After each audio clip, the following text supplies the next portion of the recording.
Қайырлы күн, достар. Бүгін сіздермен италиялық паста спагетти баланез дайындайтын боламыз. Видеоны соңына дейін көріңіздер. Өте дәмді болып шығады.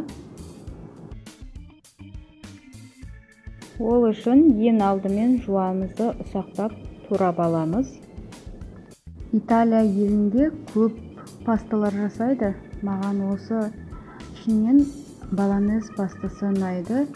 Құрамы өте қарапайым, үй жағдайында жасауға және тез дайындалады.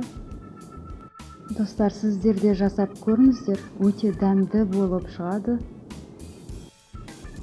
Енді табамызға майымызды құйып, қыздырып аламыз да, үстіне жуамызды салып, қуырып аламыз. Достар, менің видеоларымды тіркелмей қарап жүрген болсаңыздар, тіркеліп қоюды ұмытпаңыздар.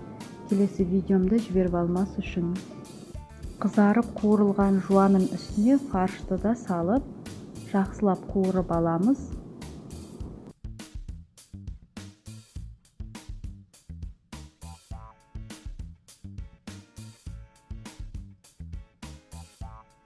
Енді оның үстіне томат пастасын, орегано приправасын және баланезге арналған приправаны қосып араластырамыз. Достар, сіздер баланез приправасын таба алмасаңыздар, ішіне сельдерей мен сәбізді міндетті түрде салуларыңыз керек болады. Тұзын да салуды ұмытпаңыздар. Баланезге арналған дәмдеуіштің ішінде сельдерей де, сәбізі де, керекті құрамның барлығы бар. Сондықтан тек дәмдеуіштің өзінде салсаңыздар жеткілікті.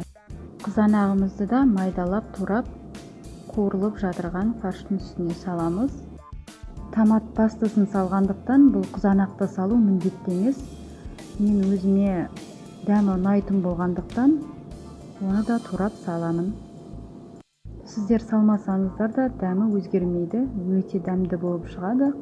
Енді осы қызанағымызды салып, оны да қуырып аламыз да, үстіне қайнап тұрған суды құйып, бетін жауып, 25-30 минутқа пісіріп аламыз.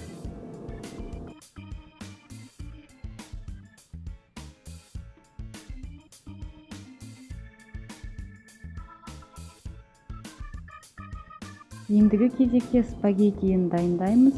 Ол үшін қайнап тұрған суға спагеттиді салып, осылай ұзынынан бөлмей-ақ салсаңыздар, қазір астыңғы жағы жібігеннен кейін таяқшаның көмегімен барлығын батып тұруын қадағалап, видеодағыдай жасаңыздар.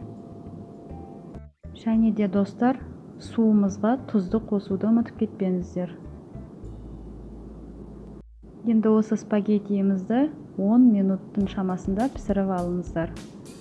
Мінекей дайын болды. Өте дәмді болып шығады, достар.